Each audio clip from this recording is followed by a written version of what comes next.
আমন্ত্রণ ২১ রাতে। আমাদের আজকের বিষয় কোন পথে বাংলাদেশ। আমাদের সঙ্গে স্টুডিওতে উপস্থিত আছেন লেখক ও গবেষক মহিউদ্দিন আহমেদ। আপনাকে স্বাগত জানাচ্ছি। ধন্যবাদ। আমাদের আজকের বিষয় কোন পথে বাংলাদেশ। এর পাশাপাশি অনেক কিছু আসবে, আপনার কাছ থেকে অনেক কিছু জানার আছে। আপনি বাংলাদেশের রাজনীতির বাকবদলের অনেক কিছু দেখেছেন, আমরা আপনার গবেষণায় পাই, আপনার লেখায় পাই। আমি আজকে অত কথা না বলে সরাসরি জিজ্ঞেস করি, আপনি সম্প্রতি যে বিষয়গুলো আমরা দেখছি, বিশেষ করে রাজনীতির ক্ষেত্রে, ছাত্র রাজনীতির ক্ষেত্রে, জাতীয় রাজনীতির ক্ষেত্রে, এই রাজনীতিটা কি আসলে খুব বেশি অসহিষ্ণু হয়ে উঠছে আমাদের জন্য? এটা আমাদের দেশের রাজনীতির বৈশিষ্ট্যই, অসহিষ্ণুতা। আমাদের মধ্যে মানে চেতনে বা অবচেতনে একটা কর্তৃত্ববাদী মনোভাব সবসময়ই থাকে। আমরা সুযোগ পেলে সবাই ফ্যাসিস্ট হয়ে যাই, অর্থাৎ আমার ইচ্ছাটা আরেকজনের উপরে চাপিয়ে দেওয়া। ওইখান থেকেই কিন্তু এই বিষয়টা আসে, অসহিষ্ণুতা। ভিন্ন মতের প্রতি শ্রদ্ধা না থাকার কারণে এটা হয়। এখন ভিন্ন মতের প্রতি শ্রদ্ধাশীল হওয়া বা যারা ভিন্ন মতাবলম্বী তাদের সঙ্গে শান্তিপূর্ণভাবে সহাবস্থান করার এইটার যে সংস্কৃতি, এটা আমাদের এখানে গড়ে ওঠে নাই। কারণ হচ্ছে আমাদের এখানে যে পরিশীলিত যে গণতন্ত্র, যেটা আমরা পশ্চিমের দেশগুলোতে দেখি, সেটার চর্চা আমাদের এখানে হয়নি। আমাদের এখানে জাস্ট রুটিন মাফিক একটার পর একটা নির্বাচন হয়েছে এবং নির্বাচনগুলো, সেগুলো তো প্রশ্নবিদ্ধ অনেক সময় হয়েছে। নির্বাচনগুলো হচ্ছে এক ধরনের ইনস্ট্রুমেন্ট যার মাধ্যমে তারা রাষ্ট্রের কর্তৃত্ব দখল নেয়। মনের মধ্যে এটাই থাকে তাদের। এবং রাষ্ট্রের কর্তৃত্ব দখল নিতে পারলে যেটা হয়, তখন মানে ক্ষমতা একটা, আর একটা হচ্ছে বিত্ত বৈভব, প্রচুর লুটপাট করা যায়।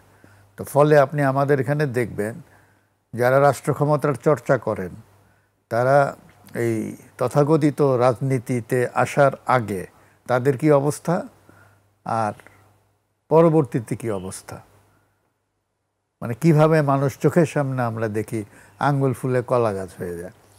আমি আপনাকে একটা উদাহরণ দিই। আপনি চোখের সামনে দেখবেন যে কিছু লোক সারাদিনই রাজনীতি করছে। সকালে গোল টেবিল বৈঠক করছে, বিকালে জনসভা করছে, সন্ধ্যার পরে প্রেস কনফারেন্স করছে। সারাদিনই যদি এটা করে, তাহলে তার সংসার চলে কিভাবে? তার দৃশ্যমান আয় আছে কোনো? মানে তার পেশা কি? তাহলে বুঝতে হবে যে তার প্রচুর টাকা পয়সা আছে। এই টাকা পয়সা মানে হলো তার ব্যবসা আছে। এই প্রশ্নটা আমারও মাঝে মাঝে মনে হয়, কিন্তু কখনো করা হয়নি। আজকে আপনি মানে কি তাদের কি প্রচুর ব্যবসা আছে, নাকি তারা সারা জীবন শুধু চাঁদাবাজিই করে? মানে আয়ের উৎসটা কি? যে সারাদিন এবং ৩৬৫ দিন যে রাজনীতি করে, তার আয়ের উৎসটা কি? নিশ্চয়ই তার অন্য পেশা আছে। এখন কেউ যদি বলেন আমি রাজনীতিবিদ, এটা তার পেশা, তাহলে তো খায় কি, থাকে কোথায়, কিভাবে? এবং আমরা তো মানে এই প্রশ্নটা যে রাজনীতিবিদরা রাজনীতি করেন, মুখে বলেন যে তারা জনসভা করতে চান। রাজনীতি কি কোনো পেশা হতে পারে? হতে পারে ওই সেন্সে যে আপনি সার্বক্ষণিকভাবে রাজনীতি করবেন, এটা এক সময় ছিল। মনে করেন আমরা শুনেছি অনেকে জমি জমা বিক্রি করে রাজনীতি করেছেন, কিন্তু এখন তো বিষয়টা উল্টো। এখন রাজনীতি করে মানুষ জমি জমার মালিক হচ্ছে। তো সুতরাং মানে দৃশ্যমান কোনো পেশা নাই। এবং আমরা অনেক সময় আহাজারি করতে দেখি অনেককে, যে মানে সত্যিকার রাজনীতিবিদ নাকি সংসদে নাই, সংসদ সব ব্যবসায়ীদের দখলে চলে গেছে। আসলে যারা ওই সত্যিকার রাজনীতিবিদ বলতে আমরা এই মুহূর্তে যাদেরকে চোখের সামনে দেখি, তারা সবাই কিন্তু ব্যবসায়ী অথবা চাঁদাবাজ। মানে ব্যবসা না করলে বা চাঁদাবাজি না করলে তো আপনি চলবেন কিভাবে? একটা সময় ছিল আপনার যে কমিউনিস্ট পার্টিগুলো, বিশেষ করে শুরুর দিকে, এরা বিদেশ থেকে টাকা পেত, অনেকেই রাশিয়া থেকে টাকা পেত, এটা আমরা সবাই জানি। এবং কর্মীদেরকে দলের পক্ষ থেকে নানান আর্থিক সুবিধা ভাতা দেওয়া হতো। আমি শিওর না, বাট সম্ভবত জামাতে ইসলামের মধ্যে এই জিনিসটা হয়তো আছে, আমি জানি না। তাদের নিজস্ব অর্থায়নের একটা ব্যবস্থা আছে এবং কর্মীদেরকে ভরণ পোষণের একটা ব্যবস্থা থাকলেও থাকতে পারে। বাকি সবাই তো চাঁদাবাজির উপর নির্ভরশীল। জি, আমি একটু ছাত্র রাজনীতির দিকে আসতে চাই। ছাত্র রাজনীতি নিয়ে আপনি বহুবার বহু কথা বলেছেন, অনেক জায়গায় আপনার লেখাও আমরা দেখেছি। ছাত্র রাজনীতির নীতি নৈতিকতা আদর্শ নিয়ে আপনি প্রশ্ন তুলেছেন বিভিন্ন সময়। আমরা সম্প্রতি দেখলাম যে দুটি নির্বাচন আমরা দেখেছি, সেই নির্বাচনের আসলে এক ধরনের অস্থিরতা কাজ করেছে। সেই বিষয়টা কেন? ডাকসু ছাত্রদের নির্বাচন, সেখানে আমরা দেখলাম যে জাতীয় রাজনীতিও এটি একটি দাঁড়া দিয়েছে। মানুষ বলছে যে এটি কি রিহার্সেল হয়ে গেল জাতীয় নির্বাচনের, আবার কেউ বলছে এটি একটি মডেল জাতীয় নির্বাচনের আগে। আপনার কাছে কি মনে হয়? আমাদের দেশে তো ছাত্র রাজনীতি বলতে কিছু নাই।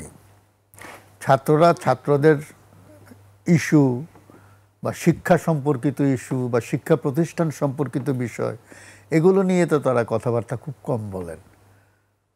যারা এই যে তথাকথিত ছাত্র রাজনীতি যারা করেন, তারা সবসময় এই জাতীয় রাজনীতির কথাবার্তাই বলেন। তো আমাদের দেশে ছাত্র রাজনীতি মানে হচ্ছে জাতীয় রাজনৈতিক যে দলগুলো আছে তাদের লেজুর সংগঠনগুলো ছাত্র রাজনীতি করে। তো তাদের প্যারেন্ট অর্গানাইজেশন যেসব কথা বলে সেগুলোই তারা আওড়ায়, এবং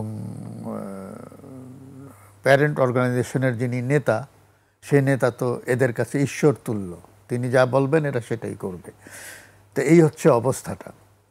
তো এই লেজুর বৃত্তির রাজনীতি যেটা আমরা ক্যাম্পাসে দেখি এখন, এই ইদানিং আমরা দেখছি, আপনি হয়তো খেয়াল করবেন যে এই যে দুটো বিশ্ববিদ্যালয়ে যে ছাত্র সংসদ নির্বাচন হলো, সেখানে কিছু কিছু যখনই আপনি প্যানেল হবে, প্যানেল মানে হচ্ছে একটা দলের প্যানেল, তার মানে এখানে তার দলের তাহলে বন্ধনটা কি, রাজনৈতিক ইয়েটা, তো সেখানে হচ্ছে কোনো একটা রাজনৈতিক দলের তারা হচ্ছে সহযোগী বা অঙ্গ বা লেজুর, মানে সোজা কথা।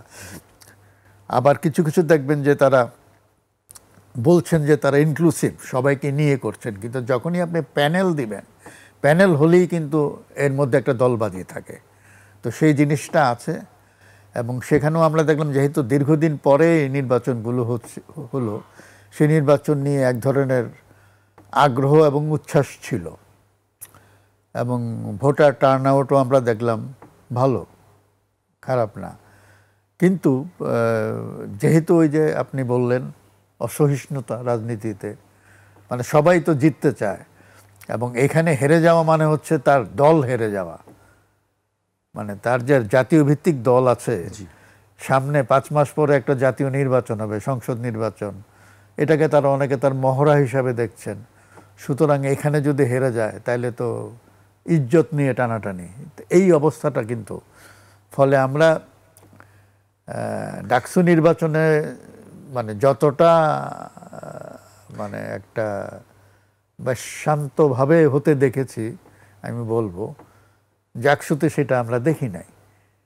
সেখানে মনে হচ্ছে যেন একটা রীতিমতো যুদ্ধ চলছে, এবং দলবাজিটা অনেক বেশি নগ্ন মনে হয়েছে সেখানে আমার কাছে। তো সামনে আরও নির্বাচন আসে, রাজশাহী বিশ্ববিদ্যালয়ে নির্বাচন হবে, সেখানে পরিস্থিতি কী হবে আমি জানি না, চট্টগ্রামে হবে। তো সুতরাং এটা এইভাবে জাতীয় নির্বাচনকে সামনে রেখে এই উত্তেজনাটা কিন্তু চলতে থাকবে। জি মহিউদ্দিন ভাই, এটি কি আপনি বলছেন যে ইজ্জতের বিষয়, আসলে কি শুধু কি ইজ্জতের বিষয়, নাকি এই নির্বাচনের ফলাফল কি আসলে জাতীয় নির্বাচনে কোনো প্রভাব ফেলতে পারে, কি মনে করেন কি আপনি? না না, প্রভাব তো ওই যে বললাম যে তারা ভাবছে যে এটা একটা জনপ্রিয়তার মহড়া তাদের। তা এখন যে দলের অঙ্গ সংগঠন তরুণদের মধ্যে ভোট বেশি পাবে, তারা ধরে নেয় যে জাতীয় নির্বাচনে তার একটা প্রতিফলন হবে, কারণ ভোটারদের বেশিরভাগ তো তরুণ। আপনি দেখবেন যে আমরা যদি তরুণ কাকে বলবো, আর যারা বিশ্ববিদ্যালয়ের ছাত্র তাদের বয়স তো ধরেন গুটি কয়েক বাদ দিলে, মানে যাদেরকে আমরা আদু ভাই বলি, এদেরকে বাদ দিলে তো বাকি সবার বয়স 25-এর নিচে। কিন্তু এই যে 18 থেকে 25 এই যে প্রজন্মটা, এরা তো কয়েক কোটি তো এটা তো ভোটের মাঠে তো এটার একটা প্রভাব থাকবেই। তারপরে মনে করেন যে যারা বিশ্ববিদ্যালয়ের ছাত্র না কিন্তু তরুণ বা বিভিন্ন জায়গায় কাজ করছেন বা কাজ পাচ্ছেন না, চাকরি প্রত্যাশী, এরকম তো একটা বিশাল জনগোষ্ঠী আছে। তো এই প্রজন্মটা আমি বলবো যে 1990 আমাদের এখানে একটা বড় আন্দোলন হয়েছিল, আপনি জানেন। হ্যাঁ, স্বৈরাচার বিরোধী আন্দোলন আমরা বলি। তারপর আমরা এখানে এক ধরনের গণতান্ত্রিক বিধি ব্যবস্থার একটা দীর্ঘস্থায়ী একটা, এটাকে বলতে পারেন একটা নাটকের মতন আমরা দেখলাম 91 থেকে শুরু করে দ্বিদলীয় রাজনীতি। সেখানে এই 91 পরবর্তী রাজনীতিটা দেখলে আপনার মনে হবে যে 91-এর আগে এরশাদের যে শাসন, এটাকে আর স্বৈরাচার বলার আপনার কোনো উপায় থাকে না, যুক্তি থাকে না, কারণ এরা এরশাদকে অনেক গুণে ডিঙিয়ে গেছে। তো আমি যেটা বলতে চাচ্ছি যে একটা বিশাল একটা প্রজন্ম 90-এর পরে, তারা 90-ও দেখে নাই, 90-এর আগেও কিছু দেখে নাই, তারা 90-এর পর থেকে কি দেখছে? কুশাসন। এবং সেখানে যারা সরকারে তারা অবাধ লুটপাট, যারা বিরোধী দলে তারা সরকার বিরোধী আন্দোলনের নামে যা করছে, মানে আমাদের এখানে যে সনাতন ধারার বিরোধী দলীয় রাজনীতি, এইটাও ধরেন গাড়ি পুড়িয়ে হরতাল, দোকান লুট করে হরতাল, এই যে সমস্ত। আবার সেই বিরোধী দল যখন সরকারে যায় তখন আবার সরকারি দল বিরোধী দলে আসে, তারা আবার একই আচরণ। তো সুতরাং পালাক্রমে তারা এই কাজগুলো করেছে। এইটা দেখে মানুষ, তরুণরা অনেকেই হয়তো বীতশ্রদ্ধ। তার একটা প্রতিফলন আপনি বলতে পারেন যে এইটার একটা বিস্ফোরণ আমরা 24-এর গণ অভ্যুত্থানে দেখলাম। এবং এই যে কোন দলকে গ্রহণ, মানে কাদেরকে গ্রহণ করবে নির্বাচনের মাধ্যমে, কাদেরকে বর্জন করবে, তারও একটা রিহার্সাল আমরা দেখলাম ডাকসু এবং জাকসুতে। এখন যেই মোড়কেই আসুক, মানে এটা বুঝতে হবে যে আগামী নির্বাচনটা খুব সহজ হবে না কারো জন্যই, জাতীয় নির্বাচনটা। অনেক হিসাব নিকাশ আছে এখনো পর্যন্ত, আসলে কে কোন দিকে যাবে, কার সঙ্গে কার সমঝোতা বা জোট হবে সেটি বলা মুশকিল।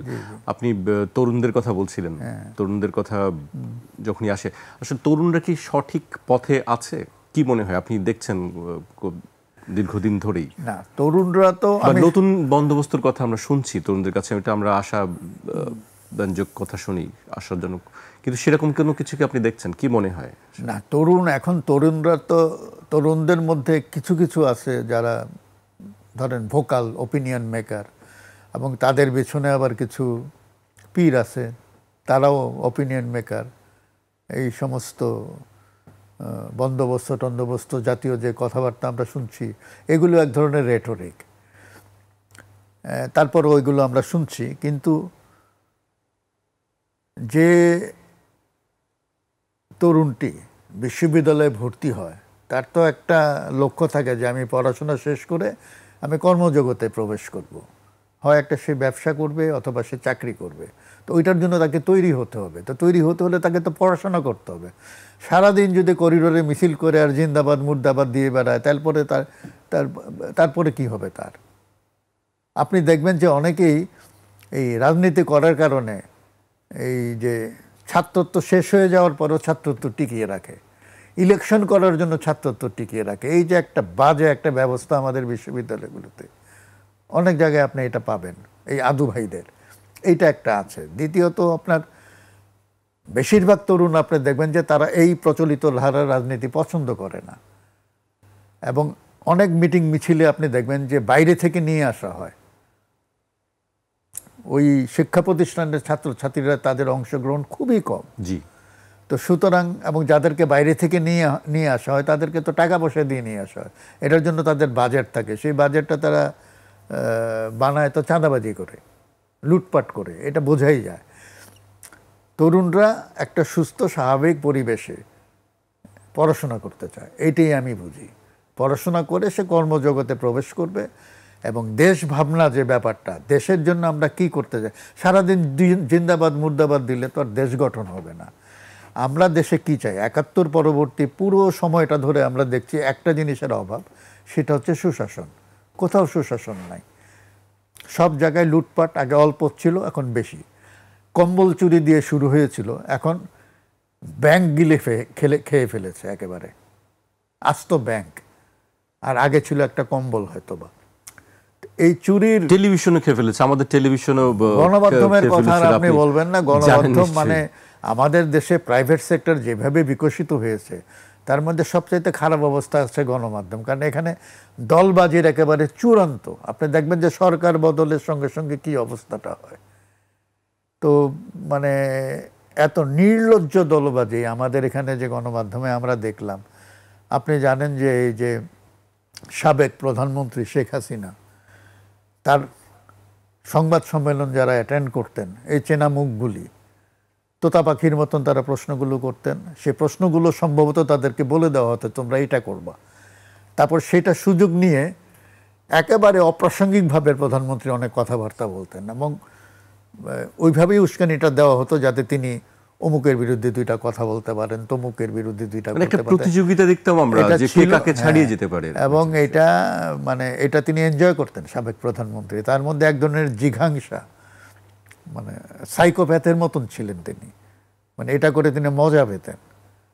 তো বা স্যাডিস্ট আনন্দ আমরা যেটা বলি, এগুলো করে তিনি পেতেন। এবং এই সাংবাদিকগুলো যারা এগুলো করতেন, তারা এগুলো করে অনেক নিশ্চয়ই টাকা পয়সার মালিক হয়েছেন। নাহলে এরকম নির্লজ্জ দালালি তো একজন সাংবাদিক করতে পারেন না, তাই না? এটা করেছেন। এবং যারা একটু প্রশ্ন করতে পারে তাদেরকে সংবাদ সম্মেলনে ঢুকতেই দেওয়া হতো না, তাদের মানে অ্যাক্সেস ছিল না। আমি জানি কয়েকটি গণমাধ্যম বা কয়েকটি চ্যানেলের লোকদের অ্যাক্সেস ছিল না। এই অবস্থা থেকে ফলে যেটা হয়েছে, এই সাংবাদিকতা পেশার ব্যাপারে অনেকের মধ্যে আস্থা নষ্ট হয়ে গেছে। আপনি অনেক মেধাবী তরুণকে আর এই পেশায় আপনি আকৃষ্ট করতে পারবেন না, কারণ জায়গাটা এত নোংরা। ফলে সাংবাদিকতার মানও খুব নেমে গেছে। আমরা আপনার 21 টিভির কথাই আমি বলবো, যখন প্রথম জেনারেশনে যখন শুরু হয়েছিল এটা, তখন কিন্তু মানে সংবাদ প্রচারটাও যে একটা এন্টারটেইনিং একটা প্রোগ্রাম হতে পারে, এইটা তারা শুরু করেছিল, প্রমাণ দিয়েছিল। আর আজকে আপনি দেখেন সংবাদের কি অবস্থা। মানুষ তো মানে ফলে মুখ ঘুরিয়ে ফেলেছে, এবং এত চ্যানেল একটার পর একটা, এবং একই ধরনের কথাবার্তা। আর ফিল্ড রিপোর্টিং তো খুবই পুয়ার। এরা ঠিক মতন কথা বলতে পারে না, উচ্চারণ অত্যন্ত নিম্নমানের। এরা সবাই সংবাদ পড়ে যাচ্ছে। ফলে যেটা হয়েছে যে এই জগৎটা একেবারে পচে গেছে আমি বলবো। সরি, আমি আপনার মিডিয়াতে আপনি সত্যি কথা বলেছেন, আপনি সত্যি কথা বলেছেন নিশ্চয়ই, বা আপনার মতামত যেটি আপনি দেখেছেন, আপনার কাছে মনে হয়েছে আপনি সেটি বলেছেন নিশ্চয়ই। শুধু সংবাদ মাধ্যমের কথা বলি কেন, আমরা যদি অন্যান্য সেক্টরে যাই, সেখানেও কিন্তু আমরা এক ধরনের মানে দলকানা বা দলদাস যে শব্দগুলি বলা হয়, সেই জিনিসগুলো আমরা একেবারে প্রকাশ্যেই দেখেছি। এটার কোনো লুকোছাপার কোনো বিষয় নেই। কিন্তু এই জায়গা থেকে আসলে কি আপনি বলছিলেন আর একটা জিনিস, সুশাসন, এই অবস্থায় কি সুশাসন সম্ভব? যে রাষ্ট্রের যে কয়টা স্তম্ভ আছে, মানে ধরেন আপনার নির্বাহী বিভাগ, আইন, পার্লামেন্ট, বিচার বিভাগ, আমরা তো গণমাধ্যমকে বলি চতুর্থ স্তম্ভ। সব জায়গায় কিন্তু এই ধরনের মানে নিরাশাজনক পরিস্থিতি।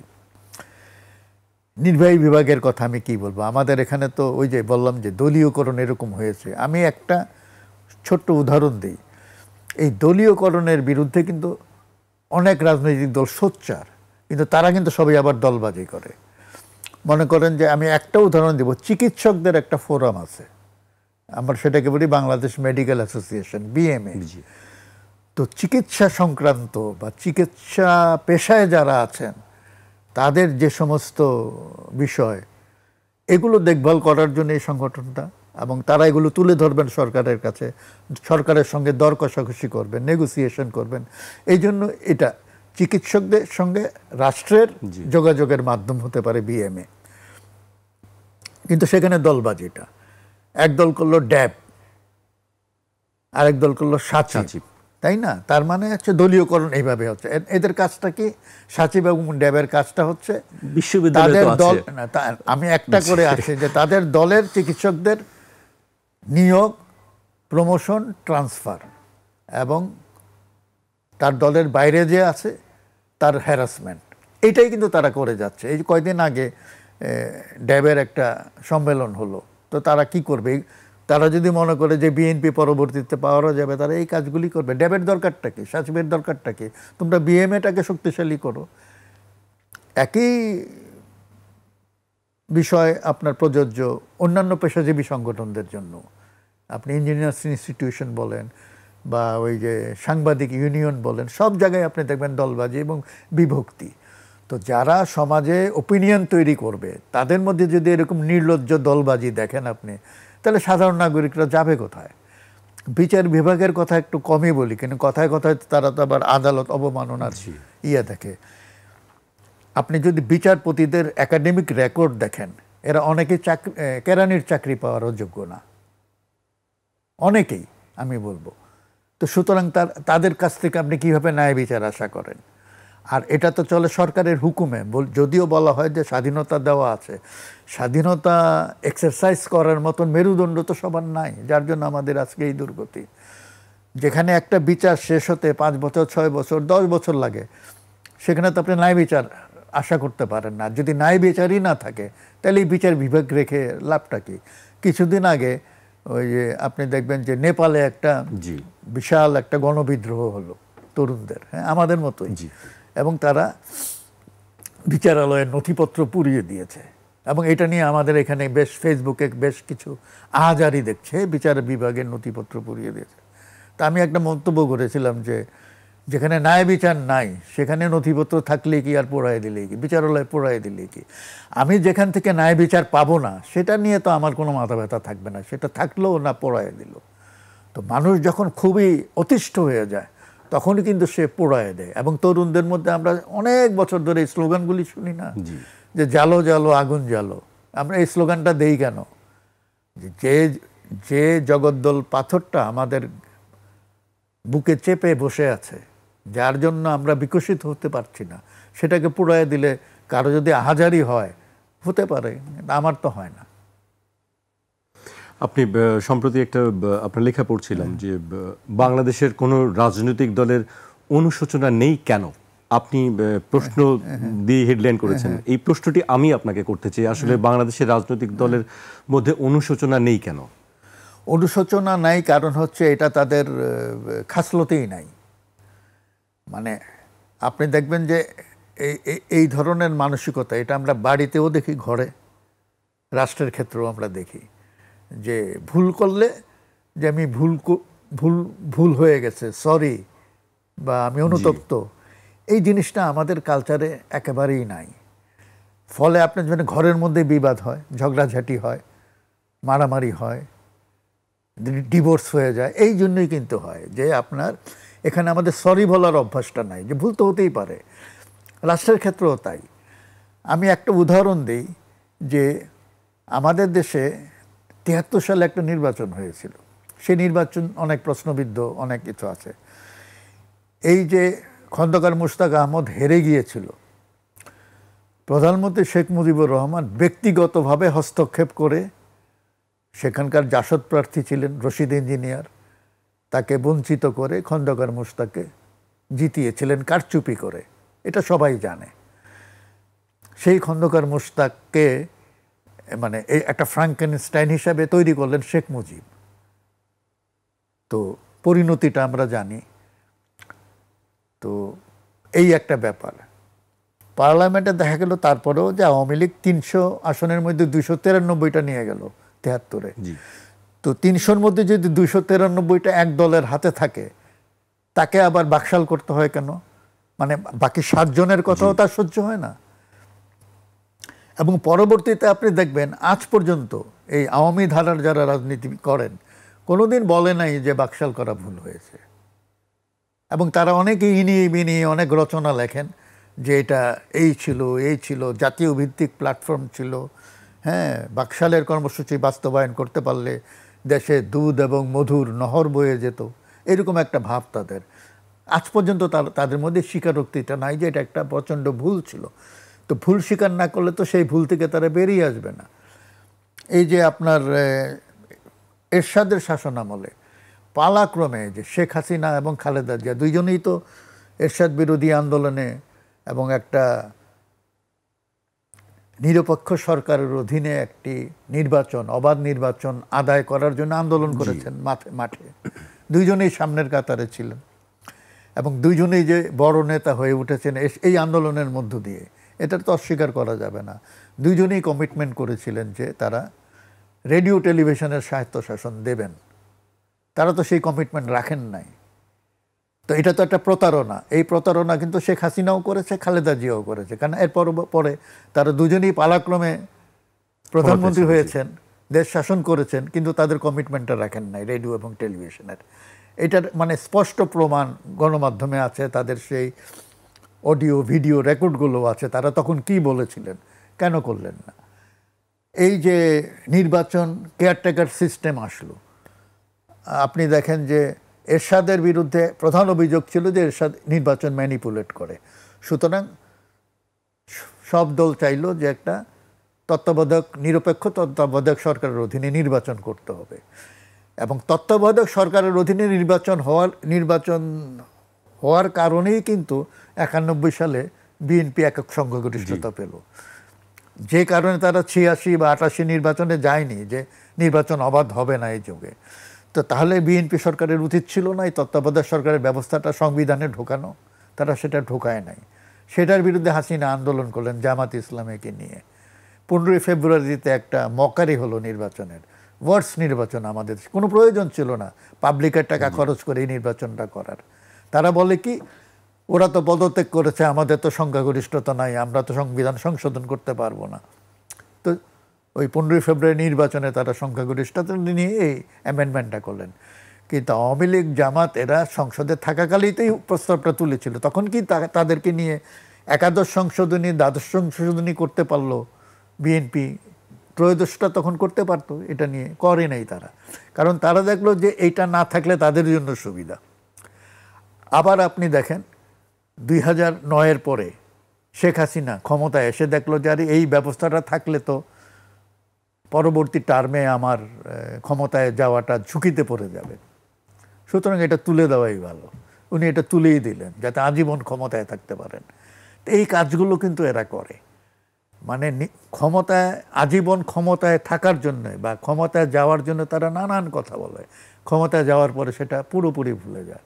আপনি দেখবেন যে শেখ হাসিনা ক্ষমতায় থাকায় অবস্থা যা যা বলেছে, বিরোধী দলে তার ঠিক উল্টো কথাটা বলেছে। আবার বিএনপি যখন ক্ষমতায় থাকে তখন তারা যা যা বলে, বিরোধী দলে গিয়ে তারা একদম উল্টো কথা বলে। একদম পত্রিকার হেডিংগুলিও আপনি এরকম দেখবেন। তো মানুষ বারবার প্রতারিত হতে হতে এমন একটা অবস্থা হয়ে গেছে যে এই অবস্থা তো চলতে পারে না, মানে বছরের পর বছর। এবং এখানে রাজনৈতিক দলগুলো দাবি করে যে তারা হচ্ছে জনগণের অভিভাবক। তো অভিভাবক এরকম হবে কেন? অভিভাবকের কাজ হচ্ছে সন্তানের দেখভাল করা, যাতে সে বিকশিত হয়। আর এরা সিন্দাবাদের দৈত্যের মতন নাগরিকদের উপর চেপে বসে এবং তাদেরকে ধেনুর মতন দহন করে। এটাই আমরা দেখলাম। জি, আপনি বলছিলেন যে রাজনৈতিক দলগুলোর মধ্যে এক ধরনের সমঝোতা হয় যখন তাদের যার সুবিধা তার সঙ্গে আলোচনা করে, আন্দোলন করে, জোট করে। সেই বিষয় নিয়ে আপনার কাছে আমি জানতে চাই। একটি বিরতিতে যেতে হচ্ছে আমাকে। দর্শক, একটি বিরতি নিচ্ছি। বিরতির পর আবারও ফিরবে 21 রাতে, আমাদের সঙ্গে থাকুন।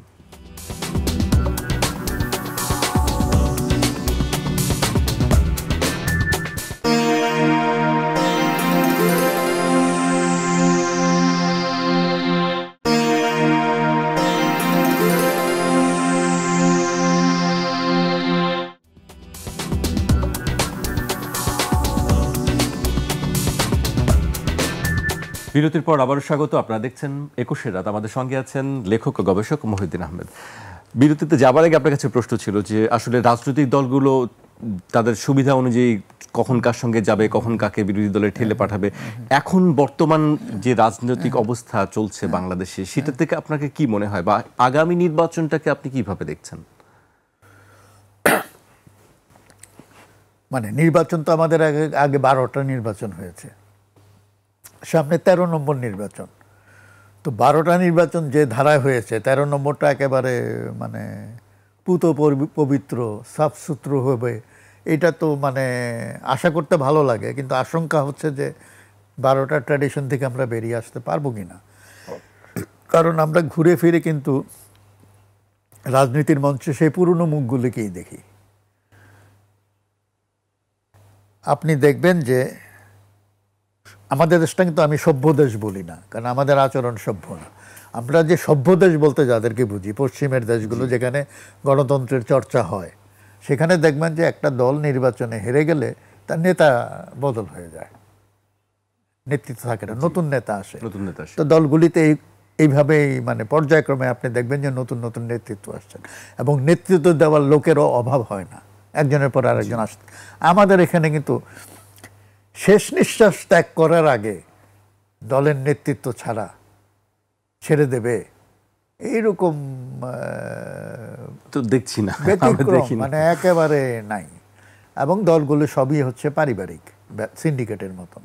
তো এই একটা ব্যাপার। তো এদের কাছ থেকে আপনি কি গণতন্ত্র আশা করতে পারেন? গণতন্ত্র মানে তো হচ্ছে সমষ্টির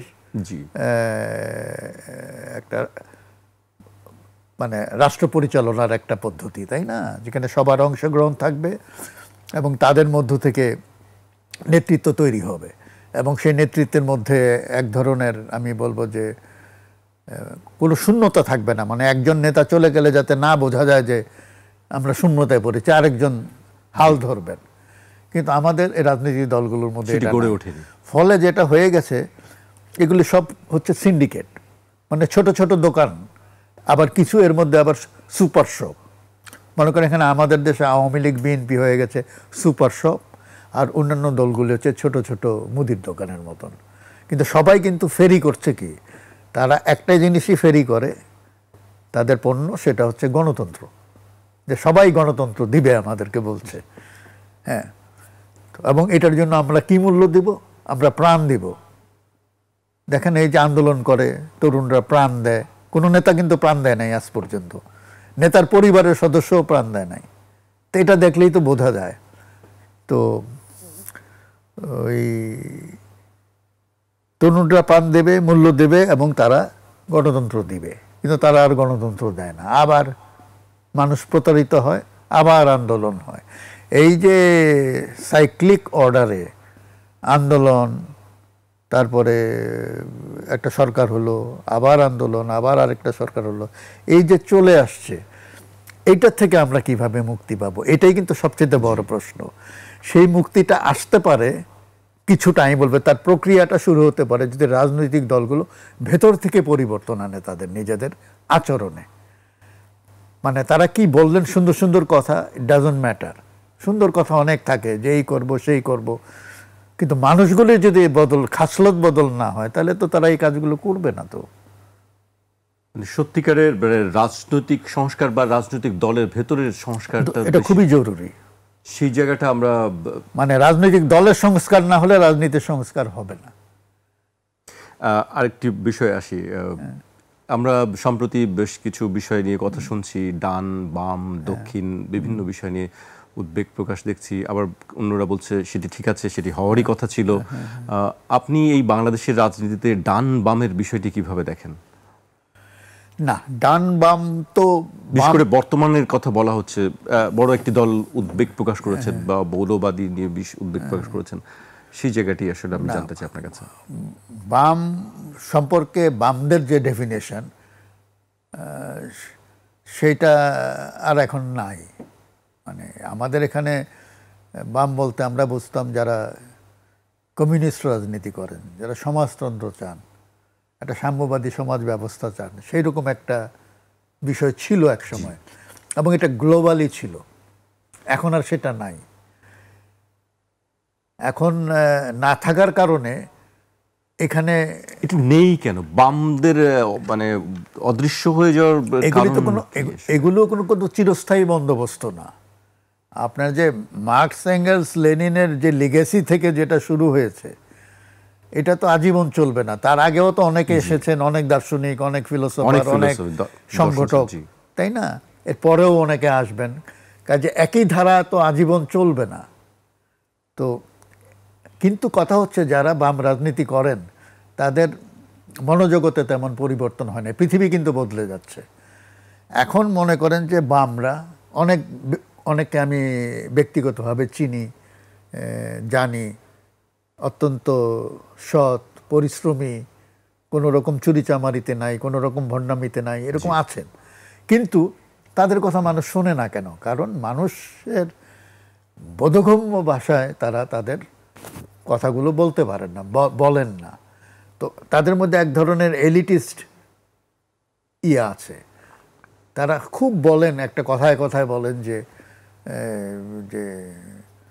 কৃষক, শ্রমিক, মেহনতি মানুষের মুক্তি চাই, কিন্তু তাদের কাতারে তো তারা যান না।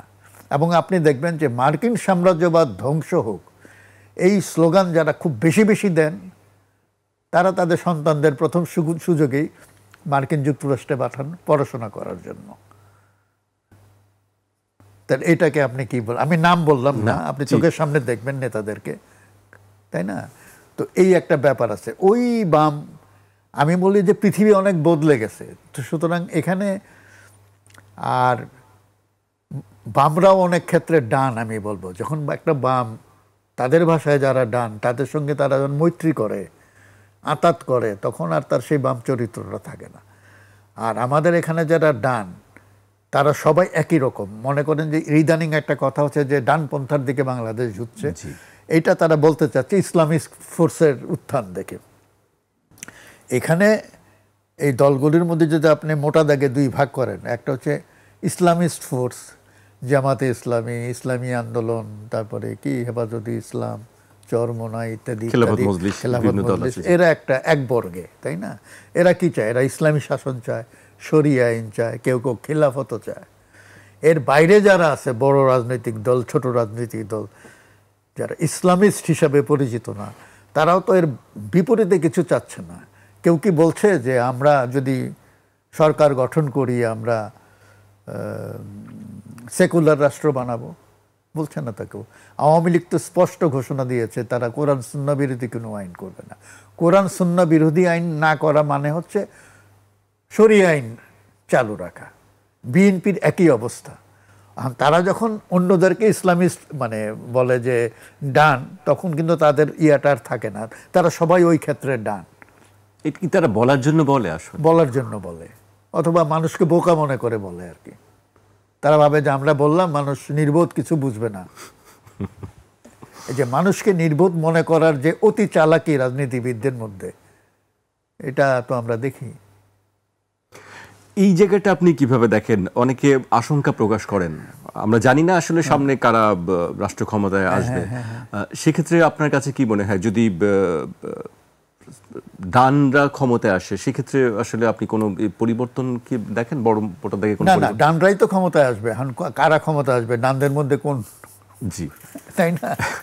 যে আপনার কথা অনুযায়ী সবাই ডান, বাম এরা সবাই ডান। এখানে বাম যারা আছে এরা বেশিরভাগই কাগুজে বাম, এবং জনগণের জনসম্পৃক্তি নাই এদের। তো আসলে তো জনগণের মধ্যে যদি আপনার প্রভাব না থাকে, বা জনগণ যদি আপনাকে আপন মনে না করে, তাইলে তো এই দলগুলো তো বেশিরভাগই হচ্ছে বিবৃতি সর্বস্ব, সাইনবোর্ড সর্বস্ব। এবং অনেক বাম দলকে আপনি দেখবেন যে তারা গোপনে গোপনে ডান দলগুলোর সঙ্গে সমঝোতার চেষ্টা করছে, যদি একটা দুটো সিট ছেড়ে দেয় তারা নির্বাচিত হয়ে আসে। আপনার খেয়াল আছে কি না, 1969 সালের সংসদ নির্বাচনে জিয়াউর রহমান চেয়েছিলেন যে সব দল থেকে নেতারা, 79-তে, হ্যাঁ 79 সালে সব দলের নেতারা যেন পার্লামেন্টে আসে। তো সেভাবে যারা কখনোই নির্বাচনে জেতার আশা করেন না, এমন লোক এসছে। আমাদের এই যে মস্কোপন্থী নেপের অধ্যাপক মুজাফর আহমদ, তিনি এমপি হলেন। মোহাম্মদ তোহা এমপি হলেন ওইবার। সবুর খান তো একাধিক সিটে জিতলেন, মানে শাহজাহান সিরাজ জিতলেন। মানে বিভিন্ন দলের নেতাদেরকে নিয়ে আসা হয়েছিল। এইটা কে জিতে এসেছেন আর কাকে নিয়ে আসা হয়েছে এটা নিয়ে আলোচনা করা যেতে পারে, কিন্তু এই একটা ছিল। তো ওই ধরনের চেষ্টা এবারও থাকতে পারে। মানে এক ধরনের কি বলে এটাকে অর্কেস্ট্রেশন, বা যেটাকে আমরা ইলেকশন ইঞ্জিনিয়ারিং বলি, যে অমুক অমুককে আনতে হবে, এই ধরনের একটা চেষ্টা কিন্তু প্যারালালি চলে অনেক সময়। এবং আমাদের এখানে তো অনেক প্লেয়ার আছে, মানে সরকারি সব কিছু না, সরকারের প্যারালাল সরকারও আছে। আমাদের এখানে গোয়েন্দারা কিন্তু প্রবল শক্তিশালী, তাদের নিজস্ব খেলা থাকে। আপনি তাদের বাজেটকে কিভাবে খরচ করছে আপনি জানবেন না, প্রশ্ন করতে পারবেন না। মানে এটা প্রশ্ন করাটা ব্লাসফেমির পর্যায়ে চলে যাবে। এটা নাকি জাতীয় নিরাপত্তার ইস্যু, এই কথা বলে মানে আপনার মুখ বন্ধ করে দিবে। তো এই সমস্ত আছে তো আমাদের দেশে। এই জায়গাগুলো থেকে আসলে আমরা বের হতে পারবো কিভাবে, কি মনে হয় আপনার? একটু প্রথম কথা হচ্ছে প্রচণ্ড ইচ্ছা শক্তি। আমরা যে সমস্ত দেশে দৃশ্যমান পরিবর্তন দেখেছি, আমরা এই যে দ্বিতীয় বিশ্বযুদ্ধের পরে আমরা চীনে দেখেছি, ভিয়েতনামে দেখেছি, কিউবাতে দেখেছি, এক ধরনের কিউবা খুবই গরিব দেশ, কিন্তু তারা কিন্তু তাদের নীতিভ্রষ্ট হয় নাই। এবং মার্কিন যুক্তরাষ্ট্রের চোখের সামনে তারা যে মানে সারভাইভ করছে, এর পেছনে তো এক ধরনের রেজিমেন্টেশন কাজ করে। তো চীনেও আমরা, চীন তো এখন একটা বিশাল পরাশক্তি, শুধু সামরিক দিক দিয়ে না, অর্থনীতির দিক দিয়েও।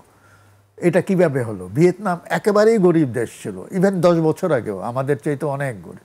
এখন তারা আমাদের ছাড়িয়ে কোথায় চলে গেছে? তারা আমাদের চাইতেও যখন গরিব, তখনও তারা এলডিসির মেম্বার হওয়ার জন্য অ্যাপ্লাই করে নাই। যে আমি কি বলে অতি দরিদ্র, বা আমি হচ্ছি মানে স্বল্পোন্নত, এই স্টিগমা, এই তিলক আমি কেন পড়বো চেয়ে আমরা তো আবেদন করে এলডিসির মেম্বার হয়েছিলাম, ওরা হয় নাই, অনেক ছাড়িয়ে গেছে আমাদেরকে। তো এক ধরনের রেজিমেন্টেশন থাকলে হয়, যে জন্য আমরা বলি যে একটা বিপ্লব দরকার। বিপ্লব হলে একটা বিপ্লবী সরকার এই ধরনের ব্যবস্থা, এই ধরনের প্রক্রিয়া শুরু করতে পারে। আমাদের দেশে সেটা হয় নাই, এবং আমাদের দেশে যতদিন এটা না হবে ততদিন কিন্তু এইরকমই চলতে থাকে। রেভলিউশনের কথা বলছেন আপনি, যে আমূল মানে পুরনো ধারা থেকে সম্পূর্ণ বিচ্ছেদ ঘটিয়ে একটা নতুন ধারা শুরু করা, এটাকেই আমি বিপ্লব বলি। জি, সেটি যে আসলে পুরাতন ধারার বিপ্লব মানে এই না যে রক্তগঙ্গা বইয়ে দিয়ে 1 লাখ লোক মেরে ফেলে। জি, সেটি না। আরেকটি যেটি আপনি বলছেন, বিশ্ব রাজনীতির কথা বলছিলেন, বিশ্ব রাজনীতির গতিপথ আসলে এখন কোন দিকে? আমরা দেখছি যে পরাশক্তিগুলো একে অপরের সঙ্গে কৌশলগত বিভিন্ন বিষয় নিয়ে অবস্থানে আছে। আপনার কি মনে হয় আমেরিকা কি টিকে যাবে শেষ পর্যন্ত?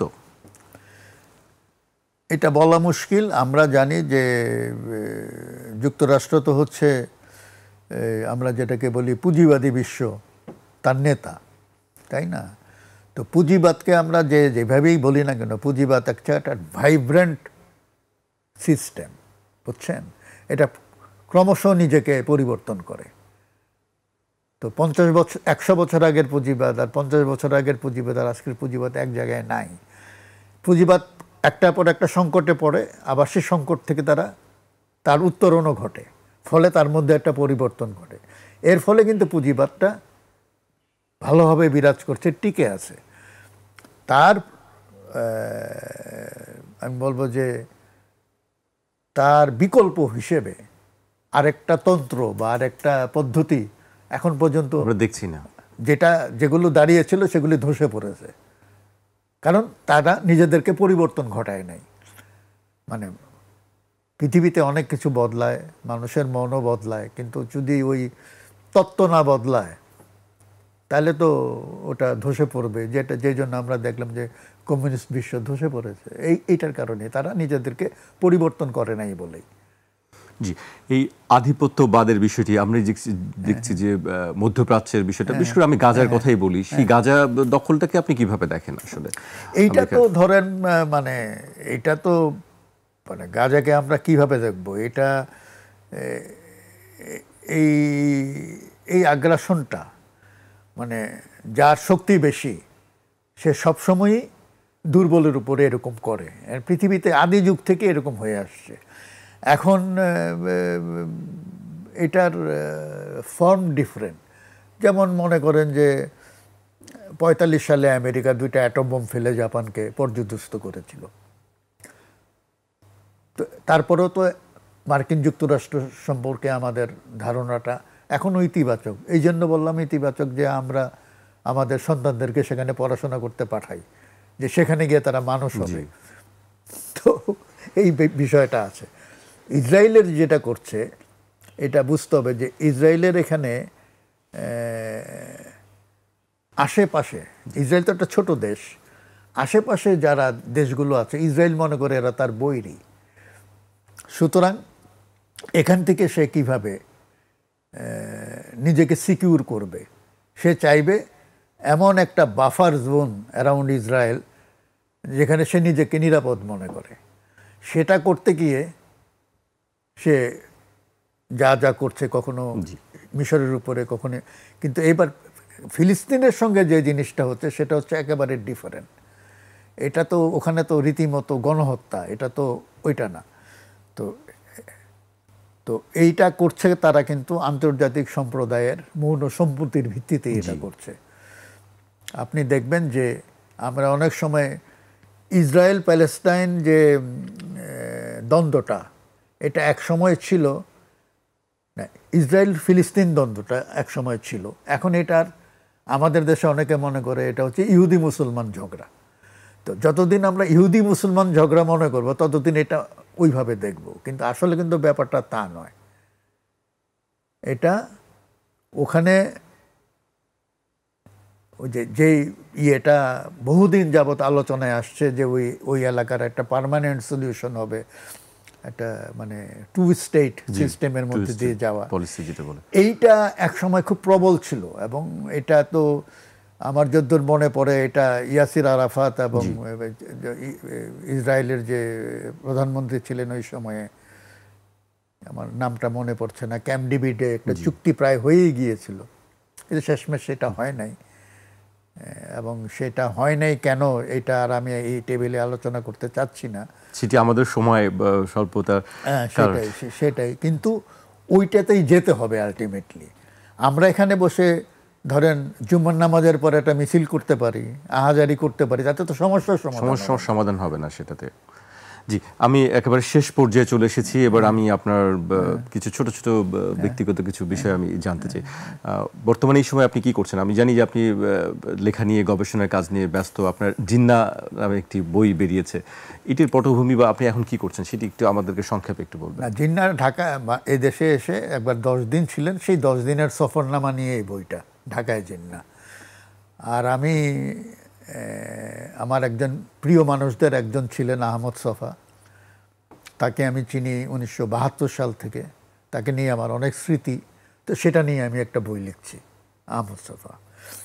আরেকটা পাণ্ডুলিপি আমার প্রায় শেষ পর্যায়ে, সেটা হচ্ছে শেখ হাসিনাকে নিয়ে।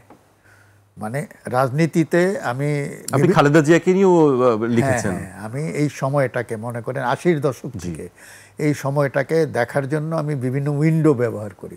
খালেদা জিয়া ছিলেন একটা উইন্ডো, তাকে দিয়ে তার পলিটিক্যাল বায়োগ্রাফিটা আমি তুলে আনার চেষ্টা করেছি, একই সঙ্গে সেই সময়টাকে। এখন আমি লিখছি, আমার উইন্ডো হচ্ছে শেখ হাসিনা, তার পলিটিক্যাল বায়োগ্রাফি 1981 থেকে 2024, তার উত্থান এবং তার পতন, এই পুরো সময়টা নিয়ে আমি লিখছি। হয়তো 2-1 মাসের মধ্যে এটা। গণ অভ্যুত্থান নিয়ে, 24-এর গণ অভ্যুত্থান নিয়ে কিছু লিখবেন কি? গণ অভ্যুত্থানের কিছুটা বিবরণ তো থাকবে আমার হাসিনা বইয়ে, যেভাবে তার পতন হলো, কিন্তু শুধুমাত্র এই 24 নিয়ে লেখার ইচ্ছা আমার এই মুহূর্তে নাই, এই জন্য যে বিষয়টা এখনো ফ্লুইড আমার কাছে। মানে আমার কাছে মনে হয়েছে যে এটা লেখার সময় এখনো আসে নাই, পরিণত, বা আপনি যখন মনে করবেন যে এটি আসলে লেখার, কিন্তু আমি অপেক্ষা করব এটার জন্য। জি, আপনার অবসর কাটে কিভাবে? আমরা জানি যে আপনার ঢাকার বাইরে একটি, অনেকে বলেন রিসোর্ট আছে, মজা করে বলেন, আপনি অবসর কিভাবে কাটে আপনার? না, আমি গ্রামে থাকি, মাসে একবার ঢাকায় আসি। আমি বেশিরভাগ সময় গ্রামে থাকি। আমার স্ত্রী, তিনি কৃষিকাজ করেন, গ্রামে বাগান করেন, আমি তার ছবি তুলি, ফেসবুকে দিই আর লেখালেখি করি, এইভাবেই আমি গ্রামে থাকি। জি, এক শেষ প্রশ্ন, আপনি আসলে আগামীর বাংলাদেশকে কিভাবে দেখতে চান, কোন জায়গায় দেখতে চান? শেষ প্রশ্ন। আমি তো বাংলাদেশকে একটা সম্মানজনক জায়গায় দেখতে চাই। এখন বাংলাদেশের পাসপোর্টটা যে অবস্থা, বিদেশে এটার যা মানে যেভাবে দেখে মানুষ, এটা খুবই লজ্জাজনক। তা আমি চাই যে বাংলাদেশ একটা সম্মানজনক পর্যায়ে যাক। সম্মানজনক পর্যায়ে যেতে হলে দেশটাতে একটা সুশাসন লাগবে। আমাদের এখানে কোনো বিদেশি আসতে চায় না, কারণ সে নিরাপদ মনে করে, তার বিনিয়োগ তো নিরাপদ। একজন বিদেশি হাঁটতেই চায় না কেন? যেই ক্ষমতা আসুক আসলে সুশাসনটাই। হ্যাঁ, একটা দেশের মানুষও তো, আমি তো, আপনি শান্তিতে হাঁটতে পারবেন না, রাতে হাঁটতে পারবেন না, ছিনতাই এইটা সেটাই, কোনো মেয়ে একা হাঁটতে পারে না। তো এই যে একটা অবস্থা, তো এই অবস্থা তো দীর্ঘদিন চলতে পারে না। আমরা চাই একটা স্থিতি, একটা শান্তিপূর্ণ পরিস্থিতি এবং এক নিরাপদ জীবনযাপন এবং একটা সম্মানজনক, আমাদের রাষ্ট্রটার নামটা শুনে যেন একটা লোক ওই যে মুখ বাঁকিয়ে অন্যদিকে না চলে যায়, এই অবস্থায় যেতে চাই। বাংলাদেশ মাথা উঁচু করে যেন চলে, আমরা যেন মাথা উঁচু করে বিশ্ব দরবারে চলতে পারি, সেটি আপনার প্রত্যাশা। সেটাই। জি, আপনাকে অনেক ধন্যবাদ আমাদেরকে সময় দেওয়ার জন্য। আপনাকে ধন্যবাদ। দর্শক, আজ এখানেই শেষ করছি। কাল আবার দেখা হবে রাত 12টায়। আপনারা সবাই সুস্থ থাকুন, নিরাপদে থাকুন, আর 21-এর সঙ্গেই থাকুন।